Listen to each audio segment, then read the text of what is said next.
재밌는 이슈가 하나 들어왔습니다. 네, 사람들이 어떤 누구나 관심 있어하는 사안으로 요즘 아주 핫 이슈로 근데 꼭 실검사 1위 좋아요. 뭐예요? 손석희가 딱 떠서 또 손씨예요. 무슨 일인가? 에이, 손석희 손씨만. 의원이 네. 전직 기자 김웅 기자를 폭행을 한 사건이 있었는데요. 네. 기사 내용을 보면 그 발단이 된 사건은 2017년 4월 견인 차량 운전기사인 A씨는 이분은 폭행당하신 분이 아니고 피해자입니다. 운전기사 A씨는 사고를 내고도 가버린 손석희 사장의 차를 2.5km 추격했습니다. A씨는 당시 접수 그 사고 차량 시동 거는 작업을 하고 있었는데 그 검은색 승용차가 이 견인차 앞부분에 들이받는 사고를 당하였고 그 사고는 견인차의 범퍼가 우그러지고 라이트에 금이 가는 정도의 피해였는데 이 검은색 차량 운전자가 내리지도 않고 현장을 떠났다고 합니다. 그래서 1km를 따라가서 창문을 두드렸는데 다시 또 출발을 해서 다시 1.5km를 달려서 고가도로 끝에서 멈춰서서 사로 선생님 네. 죄송하지만요. 네. 이 항상 법정에서 이렇게 변론을 하면 판사가 주로 뭐라고 이야기를 할까요? 서면으로 알아듣게 얘기해 주세요. 다시 정리해서 얘기해 주세요. 이렇게. 아니에요. 판사는 요점만 간단하게 이야기해 주세요. 그러지 않을까요? 네, 맞습니다. 네, 지금 뭔 이야기를 하는지 네. 지금 이야기하는 건 뭐 뺑소니 사건을 이야기하는 것 같고요. 네. 그런데 정직 기자 김웅 씨는 본인은 지금 손석희 대표한테서 폭행을 당했다라고 이야기를 하는 맞습니다. 거고요. 그럼 손석희 대표는 지금 무슨 주장을 하는 거예요? 저 사람은 내한테 공갈 협박을 했다라고 하는 거예요? 네, 맞습니다. 무슨 공갈 협박이에요?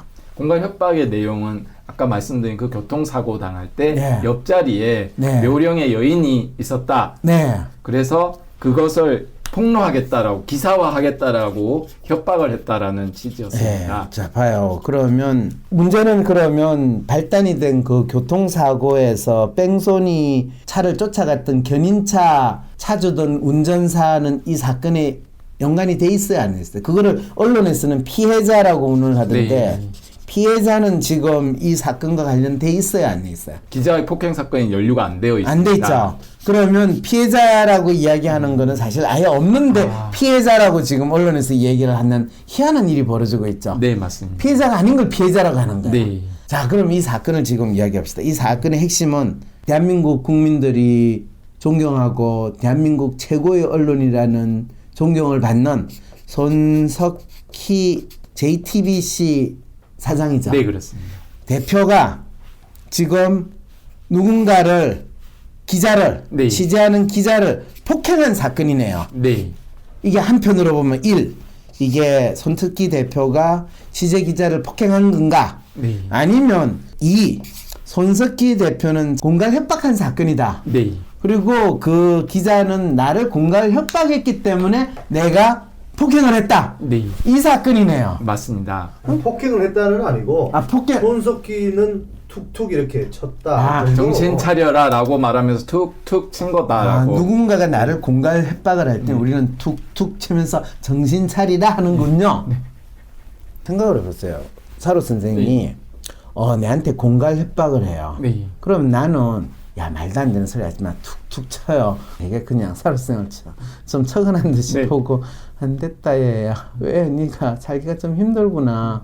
이렇게 이야기하는 게 하고 그 다음에 아예 무시하는 게 물론 손 대표님은 내보다 훨씬 훌륭하시고 대단하신 분이니까 내처럼 이렇게 찌질하게 행동을 안 하고 툭툭 칠 수는 있겠죠. 어느 쪽이 더 그 손 대표님이 정상적으로 할 수 있는 행동일 것 같아요. 뭐 저라고 생각해도 당연히 떳떳하고 아무 문제가 없는데 뭐 없는 사실을 얘기하면 그렇게 너 좀 왜 거짓말하냐 참 불쌍하다. 거짓말도 아니죠. 또, 그냥 거기에 대해서 말을 썩고 싶은 생각이 들겠어요. 아니면 아예 그냥 개무시하고 대응을 하고 싶지 않겠어요. 그냥 무시해버리고 싶겠어요. 그렇죠. 예. 그런데 그 사람을 여러 번 만나가지고 야 너 우리 뭐 취재 기자로 썼게 임원으로 내가 해주기에는 회사에서 안 되고 이런 거를 한번 해보면 어때? 라는 이야기를 자기한테 공갈 협박하는 사람한테 한다는 건 좀 이상하지 않아요? 그럴 이유가 없을 것 같은데. 없네. 이제 알겠죠? 저는 뭐 알아도 쪽에 댓글 관련된 이야기를 할게요. 훌륭해, 훌륭해. 제가 제 의견보다는 그렇죠. 이 댓글 단 분들의 의견을 맞아요, 제가 맞아요. 얘기를 할 테니 이대훈 씨가 지금 댓글 다 하셨는데요. 네. 약점 잡혔다고 생각해서 그런 건 아니겠습니까? 라고 이렇게 그렇겠죠, 글을 그렇죠. 그럴 가능성은 잡아주죠. 충분한 가능한 추론이죠. 네. 그랬을 때 이유가 약점이 없다. 이제 뺑소니 사건. 근데 뺑소니 사건이라는 게 이제 경찰한테 잡히면 그게 뺑소니 사건인데 네, 자기가- 이 피해 당한 차 네. 주인한테 잡힌 게 뺑소니 사건이라고는 할 수는 없는 거예요. 그래서 네. 좀 뺑소니 사건이었으나 합의했죠. 돈을 줘서 잘 합의가 된 사건. 맞습니다. 그래서 이제 그게 차량 접촉 사고라고 이제 사건이 아니라 사고가 된 거예요. 네. 접촉 사고. 이 사고와 관련됐을 때 이제 그게 약점이라고 이제 표현을 할 수가 있는 거죠. 어떤 분이 네. 지적한 거라. 네. 그러면 아니 접촉 사고가 무슨 약점이 되냐 네. 이런 질문을 던질 수 있는 거죠. 네. 네. 그래서 또 한 가지 질문이 도대체 그러면 이 폭행을 당했다고 하는 김웅 씨는 왜 이 그 사고 당시 젊은 여성 동승자가 있었다 이런 것을 굳이 이렇게 얘기를 하시는 걸까요? 아 그게 바로 이제 그럼 그 약점의 기본 내용이네요. 네. 아니 손석희 근데 묘령의 여인이라고 얘기를 했나요? 기사가 있습니까? 그런 게? 아, 네. 그럼요.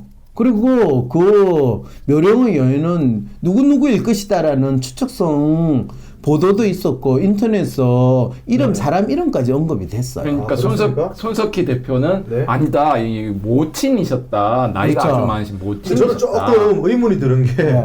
그 사고 났던 현장 보셨습니까? 내가 어떻게 봤겠어? 아 뉴스 나왔어요. 아 뉴스. 예, 산 꼴짝이 어디 그 밑에 어디 그 주차장이더라고. 우리가 생각하는 일식집 아니구나. 아닙니다. 사고 난 게 사고 난- 일식집이고 네. 지금 접촉 사고 난 게 어디 아파트의 위에 산 밑에 있는 어디 흐름한 그 주민 아니면 올 일도 없는 그 주차장에서 박으니 지금 손석희 대표를 지금 욕먹이시는 거예요? 아니 그 기사가 그 주차장은 정확한 팩트 체크를 해야 되는 거 네, 주차장 아닙니까? 맞습니다. 팩트 체크. 자, 아니 있는 거를 내가 뭐 그 사람을 말하는 게 아니라 그렇죠, 주차장만 그렇죠. 얘기 안 아니 합니다. 근데 손석희 대표가 그러면 아까 약점 좋아요. 그러면 동성하시는 분하고 좀 긴밀하게 이야기를 나누려고 평소에 가지 않는 또 그 지역을 잘 알지 않으면 결코 가지 않는 어색한 주차장에서 차를 주차를 해서 동성하신 어색하다는 얘기는 저는 한 적이 없습니다. 아니 그냥 저는 그 산 밑에 있는 뭐 주차장 그 어떤 하여튼 팩트 그 사고 난 주차장이 그렇죠 그렇죠. 있더라고. 잠깐만요. 네, 어색한지는 몰라요. 산 저는. 밑에 있는 주차장은 어색하다고 이야기해도 돼요. 그리고 산 밑인지 정하진 않아. 어떤 아파트 옆에 공터였어. 그렇죠. 네. 공터인데 이 뭐 라카차 이런 게 주차한 거는 되게 어색한데 주차를 하지 번듯한데 라카차가 주차장은 그건 아니었어요. 그렇죠. 예, 그렇겠죠. 형용사를 사용하는 게 사실 우리가 조심해야 되는데 네. 자 어쨌든 간에 근데 손석희 대표가 모친하고 같이 그 구석 주차장에서 뭔가 주차를 하셨겠죠, 그죠? 네. 그러면 모친이 구순이시라며요. 네. 구순 어머님을 주차장에서 모시고 이사로 선생은 어머님이 연세가 어떻게 되세요? 이제 8순 되셨습니다. 팔순 네. 팔순 어머님하고 대화를 나눌 때 주차장에서 차에서 대화를 나누세요? 아예 얘기를 안 하려고 할 것 같습니다. 그 잘난 아들이 대하고 싶다 한번 할 수도 있죠. 있죠. 네. 왜냐하면 그런데- 저희 어머님도 저하고 통하고 싶어 죽으려고 그럼요. 그리고 그 어머님이 지금 네. 동엽 씨 차를 타고 네. 어색한 주차장에 가가지고 대화를 하고 싶어 하시겠어요? 우리 엄마 또 아빠랑 싸웠대요. 대화해야 됩니다. 난 그렇게 대화 많이 해요. 아이. 아빠하고 싸운 날. 근데 같이 차를 타고 가면서 네. 하진 않잖아요. 보통 잘 하는 행동과 하지 않는 행동, 이걸 행동 빈도라고 네. 그래요. 저 같은 경우에 저하고 같이 사는 사람이 우리 이야기 좀 합시다. 네. 그럴 때는 긴장하죠, 그죠? 네. 네. 동엽 씨도 긴장하죠? 네, 너무 떨립니다. 지금도 갑자기 박사님 말했는데도 지금 오금에 조금 지렸습니다. 제가 좀 지렸어. 그러면 어, 보통 팬티 좀 갈아입고 오겠습니다. 너무 지려가지고. 이렇게 네. 되면 네. 보통 그러면 집에서 이야기를 해요, 나가서 이야기를 해요. 뭐 지금 상황에서는 애들이 있으니까 집에서 하지만 보통은 나가서 그렇죠. 네, 커피라도 한잔 애들이 먹으면서. 조금 크면요, 더욱더 네. 집에서 이야기하기 힘들어요. 네. 그리고 나가서 그러면 차 안에서 이야기를 해요. 커피를 한 잔 마시고 마음이 편안한 데서 이야기를 해요. 보통 커피를 먹겠지만 그럼요. 차에서 이야기를 하는 게 있더라도 상당히 참 네. 죄송한데 제가 조사받는 느낌이거든요. 제 당사자도 아니고 저는 이거 지금 댓글 하는데 왜 저한테 계속 아니 질문하세요? 근데 제가 이렇게 네. 이제 질문을 하는 이유는 저는 모든 사람들의 행동을 나름대로 무엇이 자연스러운 인간의 행동이고 그랬을 때 어떤 특정한 환경이나 상황에서 자연스럽게 일어날 수 있는 사람의 행동과 일어나기 힘든 인간의 행동을 분류하고 분석하는 게 내가 평생 해오는 직업이거든요. 네. 근데 주차장에서 구순 노무하고 앉아서 긴밀하게 이야기를 나누는 사회적으로 엄청나게 성공한 아들을 내가 어떤 경우에도 그런 케이스를 발견을 못했으면 아, 근데 워낙 유명하니까 어디 들어가면 뭐 사람들 귀찮게 하고 하니까. 지금 놔놨다가 뭐 쓰려고요. 그리고 워낙 유명하신 분이고 성공한 이 집에 가면 아들이고 또 어머님을 모시고 이야기를 나누면 좋은 호텔에서 좋은 장소에서 얼마든지 하실 수 있잖아요. 네, 그러네요. 예, 그럼 이제 그 주차장에서 찌질하게 차 세워놓고 그 이야기를 하고 그 주차를 후진하다가 모르고 부딪힐 수 있어, 접촉사고로. 네. 근데 쫓아오는데 그렇게 열심히 도망가듯이 도망가는 거, 그건 이상하잖아요. 어머님이 차고 있으면 더욱더 도망가겠어요. 빨리. 당장 접촉 조금이라도. 어머니, 놀라셨죠, 어머니? 이래가지고 그 접촉 사고 난 사람들한테 우리 어머님 지금 여기 차고 있는데 당장 당신이 빨리 앰뷸런스 불러. 이렇게 해야 되는 게 정상 아니에요? 네. 구순이시면 뭐 더 상처 입으실 수도 있고. 그러니까 왜 저는 그 팩트 체크 네. 잘 하시고 그 논리적인 손석희 대표가 본인이 생각해도 말이 안 되는 이야기를 계속 하는 상황이 만들었을까? 이거는 엄청나게 심리적으로 당하고 놀라운 상황이었고 사람들에게 이 사건이 알려지는 것조차 조금도 원하지 않고 그것이 구설수가 되든지 업무에 휘말리든지 하면 안 된다라는 아주 본인이 평소에 뉴스에서 보여주는 이 평정심에서 엄청나게 평정심이 허탈해지는 그 상황이라는 것 정도는 해석을 할 수 있잖아요. 네.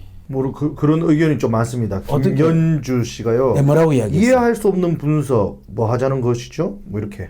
뭐가 이해를 할 수 없는 거예요? 빨리 좀 이야기해 주세요. 아니, 그냥 지금 이렇게 차로 말했을 선생. 때 아무 김연주 근거도 씨. 없는데 네. 뭐 구순 노무님하고도 주차장에서 얘기할 수 있는 거 아니냐? 그렇죠, 뭐, 그렇죠. 아내하고도 주차장에서 얘기할 수 있는 거 아니냐? 그리고 손석희 씨가 주장하는 바는 네. 레카차를 박은지 안 박은지도 자기는 몰랐다. 그렇죠, 너무 그렇죠. 툭했기 때문에 나는 그렇죠, 박은 보러 그렇죠. 갔다. 그렇죠. 예. 그리고 구순 노무를 사실은 모시고 있는 상황이면 이 조금이라도 그게 있는 거에 대해서 신경을 쓰잖아요. 네. 그죠? 그러니까 이 구순 노무가 있었으면 레카차를 박았고 그게 레카차 뭐 등이 금이 갔든지 깨졌든 그 정도래요. 그러니까 그게 네. 차 탄 사람 모를 수도 있어. 네. 그런데 그걸 모르고 갔어요. 근데 뒤에서 막 쫓아가 추격을 해오고 클락션을 막 눌렀는데 게다가 1km 지점에서는 심지어 이렇게 똑똑똑 내리라고 이렇게 했는데 또 1.5km 더 갔다는. 일단 이 사안에 대해서는 머눈날님께서 네. 황 박사님 네. 남의 사생활을 추측하기보다는 실제 팩트 사항에 대해서만 논의해 주시면 고맙겠습니다. 그래서 바로 이거예요. 바로 내가 하려고 했던 네. 거는 네, 이제 넘어갑시다. 지금 네. 남의 상황에 대해서 추측을 지금 하는 게 사생활에 대해서 추측하는 거냐? 지금 우리가 사회적인 사건이라고 돼 있는 손석희 대표의 김웅 기자 폭행 사건과 네.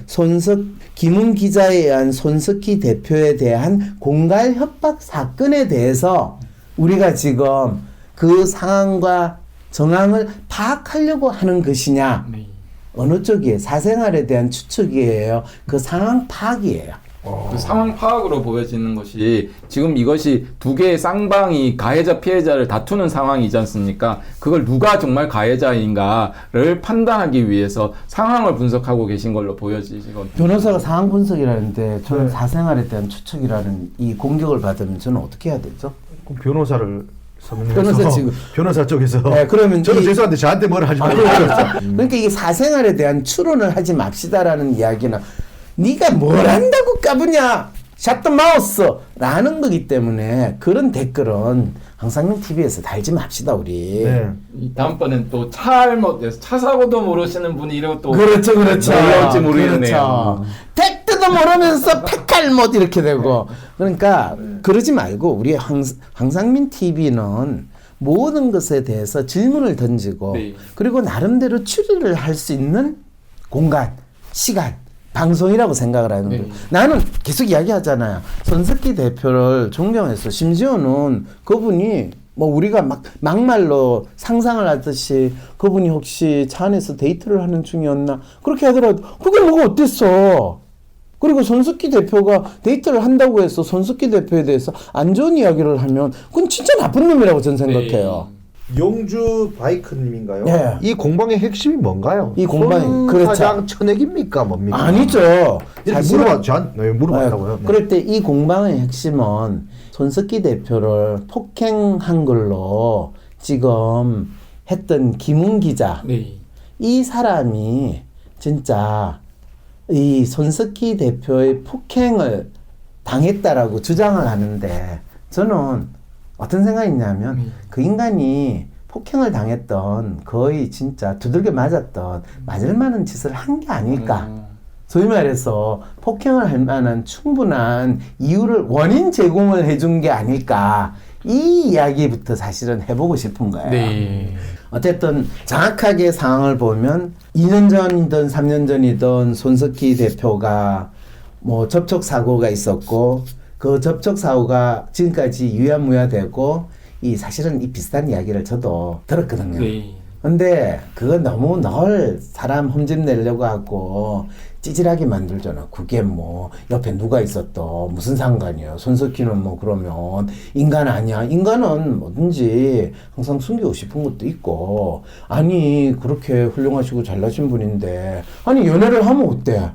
그리고 뭐 그게 불륜이라고 이야기를 하던 뭐를 하던 아니 손석희 대표 부인이 가만히 있는데 왜 다른 인간들이 난리를 쳐? 그게 무슨 불법도 아니고. 불법도 아니고. 그러면 의견이 좀 비슷한 게 포피킴님이요. 간통죄도 없는데 웬 공갈입니까? 그러니까 네, 이렇게 그랬을 때 보았습니다. 이제 사실은 손석희 대표는 그걸 가지고 이 취재를 들어온다니까 그게 불법도 아니고 그렇지만은 많은 사람들이 그걸 가지고 또 한국 사회에서는 이 조금만 흠집이 있으면 죽이려고 난리를 치는 상황이 있는 거잖아요. 특히 이 조선일보부터 시작해가지고 자한당 이런 인간들은 거의 손석희 죽이려고 난리를 치잖아요. 근데 정치훈님께서요. 손혜원 의원으로 이 정부를 까려다가 손석희로 이슈를 돌린 거 아닙니까? 라고 물어보셨어요. 뭐 그것도 충분히 가능성이 있어요. 근데 그게 뭐 이 마스터 마인드가 있는 사람이 있어가지고 그게 있는 게 아니라 뭐 누가 김웅 기자가 손석희한테 그 몇 년 전 접촉 사고를 가지고 지금 공갈을 치면서 일자리 딜을 하고 있다. 그걸 다 알고 있었겠어요? 그렇지 않거든요. 그러니까 이런 게 우리 사회에서 항상 있고 그럴 때 어떤 사람이 정의의 사도로 총앙을 받을 때도 그 사람은 진짜 어느 하나의 티끌 한 점이 없는 완벽한 인간이 아니라 그냥 우리 사회에서 사는 보통 사람인데 우리는 그 사람에 대해서 영웅적이고 마치 한 점 허물이 없는 또는 조금이라도 떳떳하게 뭐 어쩌고 저쩌고 하는 이런 거로 기대를 하고 있는 분들도 있어요. 네. 그리고 그런 착각을 해요. 마치 박근혜 대통령은 평생 홀로 사시고 뭐 60평생 남자를 조금도 손도 안 잡았어 이렇게 이야기하는 인간도 있고 대통령이 누구야 뭐부터 시작해가지고 하는 사람들도 있잖아요. 맞습니다. 운이초님인가요? 몇 년 전 사건을 이제야 터뜨리는 김웅 기자의 의도는 뭡니까? 당연히 그거를 삥떡 넣는 일을 시작을 한 거죠. 그래가지고 공갈 협박을 한 거는 사실이지. 근데 그 공갈 협박에 이 우리가 기대하는 손석희 대표면 의원이 대처를 했어야 되는데 우리 회사 일자리 줄 테니까 너 그거 사건 내지 말라. 이 일이 벌어졌을 가능성이 있어요 없어요? 충분히 할 수는 있을 것 같습니다. 저는 그 일이 왜냐하면 처음에 저 손석희 대표가 아무나 만나는 게 아닌데 기자 후배라고 만났다는데 사실은 지금 김웅 기자라고 이 취재 기자라고 하는 사람 원래 KBS 출신이에요. 네. 그렇기 때문에 손석희 대표하고 잘 알 가능성이 없어. MBC 출신이 아니기 때문에. 네. 그래서 내가 이 사람이 언제 서로 만났나 봐가지고 했더니 사건 취재 들어간다고 만났고 뭐 옛날부터 알고 있다 그러는데 아니거든요. 네. 그런데 혼자 한쪽만 김웅만 알았지 손석희는 김웅을 알 가능성이 별로 없어. 그런데다가 지난 몇 달 사이에 4-5번을 만났어요. 네. 이거는 잘 아는 사람, 그건 잘 아는 후배가 아니지. 그리고 손석희 대표가 잘 가는 그 이자카야에서 방에서 두 사람이 대화를 나눈다면 그건 아주 친밀한 사람이거나 아주 남들이 알면 안 되는 일이나 아젠다가 있다는 이야기거든요. 네. 그리고 이 김웅 기자가 이 밝힌 그 텔레그램 보면 두 사람의 관계나 이야기가 상당히 애매한 느낌을 내가 받았거든. 이거는 이것도 아니고 저것도 아닌데 라는 걸 느꼈기 때문에 이 두 사람 무슨 관계냐. 한마디로 정리하면 이런 거야. 네. 김웅 기자는 그 유야무야되고 모든 사람들한테 잊혀진 손석희 2년 전에 접촉 사고를 빌미로 손석희 대표한테 가가지고 삥 뜯으려고 한 거예요. 네.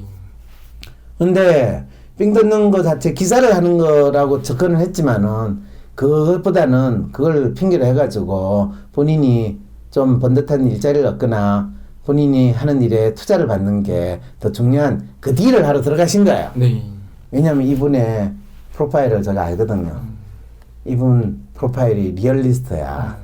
그래서 그런데 손석희 대표가 어떻게 그냥 이야기 잘해가지고 뭐 어떻게 기자 자리든 뭐 어쨌든 해보려고 했는데 처음에 요청은 뭐 이 본인 방송국의 이사 자리 뭐 이런 것까지 요청을 했는 상황인 것 같아요. 네. 근데 이사 자리는 안 되고 사장이라고 또 아무 기자를 쓸 수 있는 그렇게 호락호락한 조직이 아니에요. JTBC도. 당연하죠. 그렇죠. 그럼 공채를 해야 되는데 공채를 한다라는 말은 뭔가 삥 뜯으려고 하는 사람한테 씨가 먹히는 소리겠어요? 안 먹히겠어요? 말도 안 되는. 말도 안 됐어요. 그러니까 이제 그건 말도 안 된다고 해서 이제 그 이자카에서 서로 언성이 조금 무슨 말도 안 되는 소리를 하면서 했냐. 그럼 난 쓸 수밖에 없네. 그러지 마라. 그러니까 이제 거기서부터 이 손석희 대표가 달래는 게 말이 안 되니까 그래서 이제 근데 이게 뺑소니도 아닌 것 같고 돈 150만 원을 준 거가 기사가 됐다면 문제가 됩니까? 안 되죠. 끝나는 건데 왜 아니죠. 손석희 그 기사를 할 대표는 때 왜 못 내게 했을까요? 손석희 대표가 혼자서 그 차에 있었느냐, 동성자가 있었다라는 그 내용으로 기사가 나오는 순간 하늘 아래 한 점 부끄러움 있는 짓을 조금이라도 하면 안 되고 내가 미세먼지만 맡아도 내 몸속에 미세먼지가 가득한 것 같아가지고 나는 이 땅을 깨끗하게 살 수가 없어! 라는 그런 결벽적인 마음을 가진 분이라면 네. 자기 옆에 동성자가 있었고 그 낯선 주차장에 그 동성자와 내가 주차를 하고 있다라고 하면 일반적인 통념이나 상상에서 누구야 그 동성자 누구야라는 질문이 너는 후속 기사나 온갖 탐색 기사가 나오겠어요 안 나오겠어? 지금 벌써 기사를 보면 이 사건 이미 없어지고 그 사람이 누구냐? 그 그렇죠. 사람이 이랬다. 그거를 손석희 대표는 너무나 잘 아니까 네. 이거는 아예 언급조차 안 하도록 하는 게 네. 좋겠다라고 생각을 한 거죠. 네, 일단 다 두 분 조용하시고 살찐 고양님이 네. 25,000원을 주셨습니다. 그러면서 사회 현상도 내 마음도 보고 싶은 대로 보는 것이 아니라 믿고 싶은 대로 믿는 게 아니라 그렇죠. 객관성을 유지하며 바라볼 수 있는 눈을 힘을 길러주는 방송 항심소 늘 응원합니다. 근데 대한민국 네. 사람들은요 자기가 믿고 싶은 대로 믿고 싶고요. 살찐 고양이님하고 박사님하고 같은 차에 있고 그러진 않았겠죠? 25,000원 계속 싸주는 이유가 뭡니까? 의심스럽습니다. 매번 싸요 계속. 두 분 차에 있었어요. 뭐예요? 뭐가 아시는 분이에요? 뭐예요? 왜 25,000원 계속 쏩니까? 살찐 고양이님 네. 그 저하고 있는 이 동성 비용이 25,000원밖에 안 되시나요? 아니 많이 쌌어 오늘도 한 10만 원 넘게 쌌어요. 아 그래? 아까 매번 어떤 분은 쏘잖아요. 100불씩 쏘고 그랬다며요. 그분은 한 번에 쌌지만 이분은 25,000원씩 충전해서 계속 싸주잖아. 매번 제가 4번 왔는데 4번 다 이만큼 많이 쌌어. 살찐 고양이님 앞으로 네. 쏠 때는요 10만 원 탁 쏘거나 20만 원 팍 쏘지 뭐 잡았네, 꼬투리 잡았네. 살찐 고양이. 그래. 10만 원 사라, 20만 원 사라 마음대로 조령하네. 딱 걸렸다. 살찐 고양이가 왜 살찐 고양인지 알겠다. 야. 살찐 고양이. 왜냐면 박사님 살쪘거든 지금. 살찐 고양이. 공통점이 있어. 뭐가 있다. 네, 있어요. 아, 내가 조만간 내가 찾으러 간다. 찾으러 가. 네. 자, 살찐 네. 고장님 앞으로 25만 원씩 쏘기. 뭐야 이거 뭐가 있네. 그리고 이런 의혹을 불식시켜 네, 주면 고맙겠습니다. 그렇죠. 네. 그래서 사실은 손석희 대표가 동성자가 사실은 누구다라는 걸 정확히 밝혔으면 또 이것도 상관이 없고 본인 동성자가 누구라는 거를 알려주는 거에 대해서 별로 신경을 안 썼으면 네. 이 본인이 엉뚱한 진짜 어떻게 보면 이런 기자들 많잖아요. 네. 이 기레기도 아니고 쓰레기도 아니고 이거는 재활용도 안 되는 이런 기자들 많거든요. 빙자해가지고 그리고 없는 것도 만들어내가지고 얼마든지 사람들이 상상할 수 있게 나에 대해서도 그렇게 기사 쓰는 기자 네. 진짜 근데 뭐라고 그랬어요. 나는 손석희 대표만큼 이렇게 잘난 사람도 아니니까 니들이 써라. 네 손가락만 아프지. 그게 사실이었으면 내가 잘렸을 때 그 내용이 내가 잘리는 이유가 되지. 말도 안 되는 이 겸직 금지 위반 이걸로 가지고 자른 참 연세대학교 정가병 총장 참 수고 많으셨어요. 네, 이렇게 한마디 해주고 싶었어요. 네. 근데 그건 또 기사를 안 써대. 그래서 사람 억울하면요 진짜 출세를 해야 돼요. 네. 그리고 은영킴님이요. 손석희는 김웅을 회사에 입사시키려 했던 걸까요? 아니면 적당히 회사 사정 때문에 안 될 것 같다고 거절하고 싶었던 걸까요? 둘 이게 다요. 차일피일 미루면서 그거는 사실은 할 마음이 있었으면 해도 되는데 왜 안 했을까요? 아니요. 그가 할 마음이 마지막에 이제 무슨 취재 기자도 아니고 무슨 프로그램 만들고 하는 거 작가 그걸로 이제 그거는 어느 정도 할 수 있어요. 근데 그걸로 마지막 일종의 하나의 옵션으로 네. 김웅 기자한테 제안을 했으니까 김웅 기자가 그거는 본인도 너무 웃기죠. 네. 처음에 이사로 시작을 했는데 작가는 처음 시작하고 그 텀 시작해가지고 아마 월급 200~300 한 2번이나 3번 받고 끝날 거거든요. 네. 그리고 한번 그렇게 되고 나면 그 다음에는 이 건수로 가지고 기사를 못 쓸 거거든요. 그리고 이 건수로 기사를 쓸 때 이거는 이 건수로 기사를 하면 이 손석희 대표한테 뭘 돈으로 뜯어낸다 하면 얼마짜리 정도로 본인은 생각을 해요? 이런 걸 그냥 뭐 사생활이니까 뭐 한 몇 천만 원 정도에 불과하지 않을까요? 그렇죠. 네. 적어도 한 5천만 원 정도는 뜯어내야 네. 되지 않겠어요, 네. 그렇죠? 그럼 작가로 일하면 얼마나 되겠어요? 많아야 뭐 1,000만 원 안 될 수가 있죠. 그렇죠. 그래서 사실은 폭행 그거 하고 나서 또 손석희 대표가 이 김웅 기자 사무실에 찾아갔대요. 그리고 거기에 옆에 변호사도 있었대요. 네. 그래놓고 그것도 참 손석희 대표도 얼마나 다급했으면 거기에서 진짜 하지 말았어 네. 이야기를 했어요. 그 김웅 기자 회사인지 거기에 투자를 하겠다고. 네. 그리고 JTBC에서 거기서 투자를 하겠다는 그 이야기까지 했대요. 그거는 뭔가 지금 기사를 하지 말아달라는 마음이 상당히 다급하지 않았으면 네. 그것 기사 때문인지 아니면 폭행한 거를 취소하라는 게 엄청나게 다급했는지 둘 중에 그 두 가지가 다 네. 라는 게 이제 부닥치는 문제가 발생합니다. 제이주님은요. 녹음 파일에 분명히 자리를 요구하지 않고 선배님 정말 실망입니다 라고 분명히 나옵니다. 선배님 실망입니다. 이건 일자리를 달라고 한 게 아닙니다. 이렇게 의견 그렇죠. 주신 분들 그 말이 있습니다. 무슨 뜻이냐 하면 선배님 내가 일자리 달라고 하는 거 아닌데 이런 너절한 시시한 일자리를 주면 내가 진짜 열받는 거 아니에요? 주려면 번듯한 거를 주든지 그러지도 않으면서 이거 지금 일자리 달라는 거 이 말은 그냥 건수가 큰 종이 한 장으로 해결하든지 아니면 확실한 자리 내한테 주든지 이게 이제 삥 뜯는 거예요. 삥도 크게 그래서 공갈 협박이 되는 거죠. 아, 참.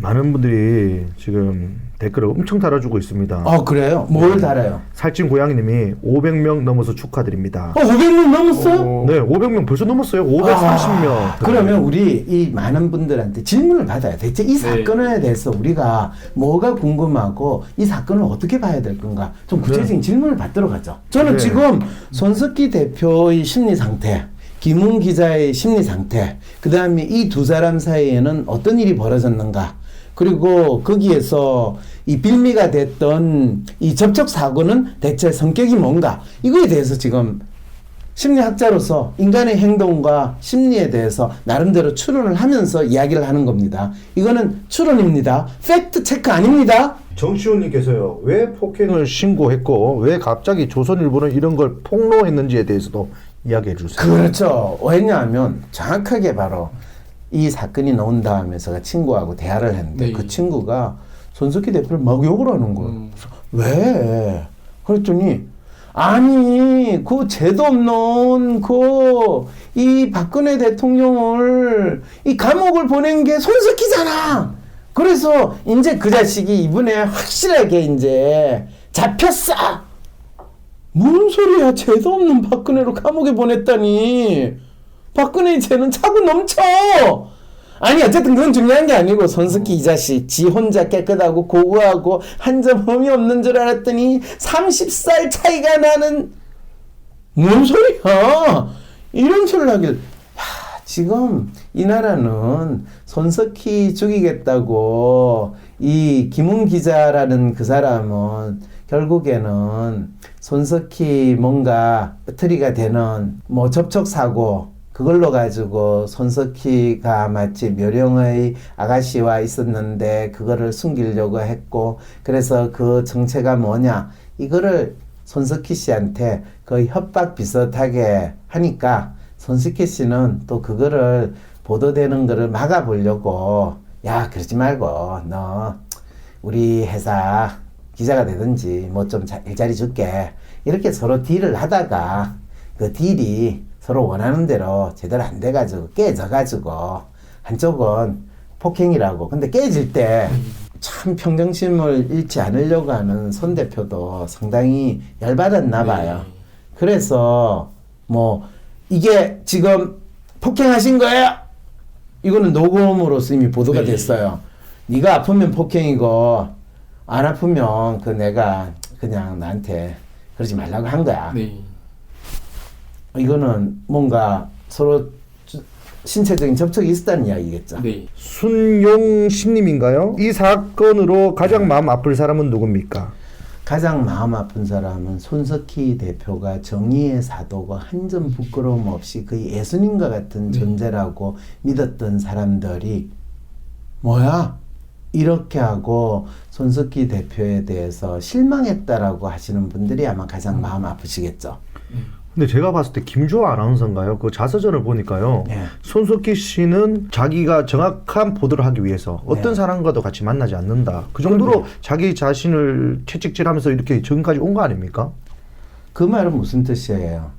자기가 정확한 보도를 하기 위해서 자기 사건이나 보도하는 내용과 관련된 사람들은 만나지 않는다. 소위 말해서 이익 당사자나 이익 관련자와는 만나지 않는다라는 말이죠. 네. 그러면 이익 당사자나 이익 관련자가 아니라 같이 사건을 보도하는 사람은 만난다. 이 이야기가 되는 거네요. 그럼 무슨 뜻이죠? 같이 방송국에서 일하는 사람은 만난다는 이야기죠. 손석희 씨는 피해자라고 하는 사람을 데스크에 부르면 어떨까요? 그거 진짜 좋은 생각이네. 김웅 기자.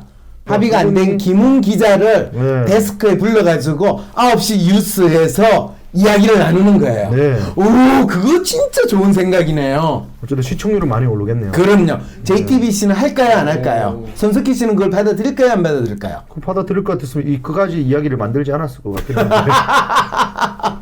근데 이런 네. 사건에서 저는 설사 젊은 여성자가 동승자가 있었다고 해도 내 말이 그 말이야. 그러니까 이런 거 그냥 쉽게 받아들여도 되지 않아요? 이게 불법도 아니고. 그런데 네. 바로 그것 네. 때문에 이제 우리가 있잖아요. 본인이 뭐 이 순수한 의도에서 어떤 사람하고 차이가 워낙 유명한 사람이니까 뭐 커피숍에서도 누군가 만나가지고 특히 그 사람이 뭐 산호 선생 같은 경우나 내가 만나가지고 있으면 문제가 되겠어요? 아무도 안 관심이 돼요. 안 그런데 내가 묘령의 여인하고 만나가지고 차를 마시거나 밥을 먹거나 술을 한잔 하고 있다. 내야 뭐 어차피 잘린 교수니까 상관이 없겠지만 왜 손석희 대표는 동성자가 있는 거에 대해서 그냥 그 사람이 누군지에 대해서 동성자가 누군가에 대해서 그냥 그 자리에서 별로 그렇게 크게 신경 쓰지 않고 네. 보여주거나 크게 그거 하지 않을게 반응을 했을 수도 있는데 왜 동성자가 있다라는 걸 알려지거나 그 동성자가 누구인지를 알려지는 거에 대해서 상당히 경계하는 행동을 보였는가? 게다가 최근 오늘자 기사를 보면 그 견인 기사 분한테도 최근에 전화를 해서 동승자를 보신 적이 있나요? 본 적이 있습니까라고 확인 전화를 했다고 하는 주장이 있거든요. 근데 그것도 TV조선에서 네. 기본적으로 보도를 했는데 네. 거기에는 사실 손석희 대표의 입장에서는 두 가지 이유가 있을 수 있어요. 네. 가장 큰 이유는 김웅 기자가 자기를 협박하려고 했던 그 사건 취재 자체가 기본적으로 근거가 없는 팩트가 맞지 않은 프레임을 만들려고 하는 가짜 뉴스를 생산하는 과정이었다. 네. 왜냐하면 동성자가 없이 자기 혼자 있었다라는 거로 예를 들면 레커 운전했던 그 사람이 그때 손석희 대표 혼자밖에 없었던 것 같은데요. 이렇게 대답을 하는 순간 동성자 논의 자체는 아예 없어져 버리거든요. 네. 네. 그 답을 해줄 수도 있다라는 생각에서 전화를 한 거예요. 네. 근데 그 사람 뭐라고 반응을 했대요? 그 이후 기사는 없는데요. 그렇죠. 네. 거기에서 있다 없다라는 네. 거에 대한 반응을 TV조선에서는 못 얻었다라는 이제 우리는 추론을 해볼 수 있는 거죠. 그랬겠네요. 예, 동성자가 있었으나 누군지를 보지를 못했고 네. 뭐 그게 나이가 어떻게 되는지 알 수 없다 이렇게 되는 거죠. 잉모리스님이요. 동승자 존재가 중요한 게 아니라면 어떻게 접근해서 이 사건을 봐야 됩니까? 동승자가 이 사건, 누군지가 우리는 사실은 그렇죠. 궁금해하고 있잖아요. 이 사실은. 사건의 핵심은 동성자가 누구냐라는 것이 이 사건의 핵심이에요. 근데 진짜 90세 된 어머님이었으면 어떡할 거예요? 바로 이제 거기서부터 90세 된 어머니랑 너는 주차장에서 이야기를 나눈다라는 말을 믿을 수 있겠느냐? 그거는 마치 자한당이 술을 마셨으나 음주운전은 아니다라는 네. 그 주장하고 똑같은 게 아니냐? 자한당 앞에서 자한당이 했던 말 아닙니다. 그건 누가 했어요? 그 가수분이 음주운전을 했는데 나는 술을 먹었지만 음주한 적은 아니에요. 자한당이 아니었어요. 자한당 아니. 왜? 이런 식으로 몰아가지 마세요. 그렇죠, 그렇죠. 네. 그런데 왜 또 그런데 또 자한당 제가 응원은 아닙니다. 괜찮아요. 아니, 말이 틀려가지고 얘기한 거야. 훌륭해. 빨간색 아닙니다. 아니, 빨간색 네, 빨간색 아니고 이거 빨간색 아니고 이거 갈색 TK 아닙니다. 부모님은 서문시장에 장사한다고 그랬잖아. 어머니하고 연락 안 한 지가 너무 오래됐어요. 그렇죠. 네. 아버님도 아버지 살아계시는지 모르겠네. 안 싸우시나 보네. 그렇죠. 아버지 살아계시면 연락 좀 주십시오. 아버지 살아계시면 연락 줘요. 네, 이거 네. 어쨌든 그 자한당도가 비슷한 표현을 썼어요. 우리가 그 지방선거에서 다 낙선했으나 망한 건 아니다라든지 뭐 그런 거는 뭐 그분들이 했겠네요. 뭐 박근혜 대통령에 대한 지지율이 2%밖에 안 되지만은 국민들이 그녀를 버린 건 아니다. 뭐 이런 이야기 잘 하시잖아요. 사랑해님이 매주 빨간 거 입는다고 하는데 빨간 거 아닙니다 이거. 봐요. 이 빨간색이 아니라고 이게. 근데 지금 중요한 거는 이 사건의 핵심은 네. 동혁 선생이 빨간 옷을 입어서 자한당과 관련이 있다는 거를 그걸 드러내는 것이 핵심이 아니에요. 그거 아니라. 야 손석희 또 대표님 얘기하다 내 얘기를 왜 나옵니까? 그러니까 중요한 거는 네. 지금 전혀 손석희 대표의 접촉 사고에서 동성자가 있었느냐 없었느냐 그 동성자가 누구냐라는 거는 전혀 사건의 초점이 아닌데 네. 대한민국 모든 사람들이 지금 김웅 기자의 손석희 대표에 대한 공갈 협박 사건 네.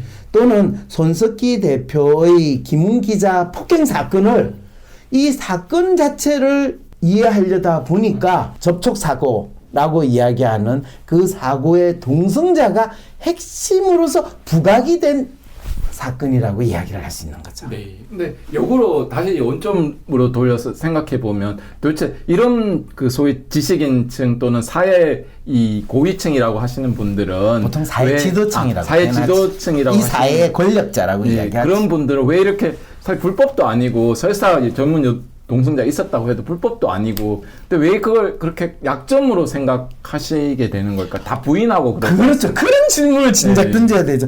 오로블루님이요. 손석희가 진짜 만약에 네. 불륜을 저지르는 게 맞다면 어떻게 되는 겁니까? 아니 자동차에서 네. 어떤 여자랑 같이 이야기를 나누면 불륜이라면 세상에 불륜을 안 저지르는 인간이 누가 있어요? 그 질문은 이렇게 돼야 돼요. 손석희 대표가 어떤 성별 생식기 미상 알 수 없잖아요. 네. 그 인물과 자동차에서 네. 있었다고 해서 그게 왜 문제가 됩니까? 이렇게 질문을 해야지 정확하게 질문 던지는 예. 거죠. 그런데 이거를 사실은 그게 손석희 대표가 누군가가 그런 식으로 자기를 폄하하려고 할 때 그거를 정정당당하게 대할 수 없는 우리 사회의 일반적인 인물에 대한 인식이나 남을 비난하고 비방하고 폄하하려는 이 징글징글한 네. 그리고 그거를 빙자해가지고 이익을 얻으려고 하는 것이 일상화돼 있는 상황이다라는 거를 우리는 인식할 필요가 있지 않냐라는 거죠. 네.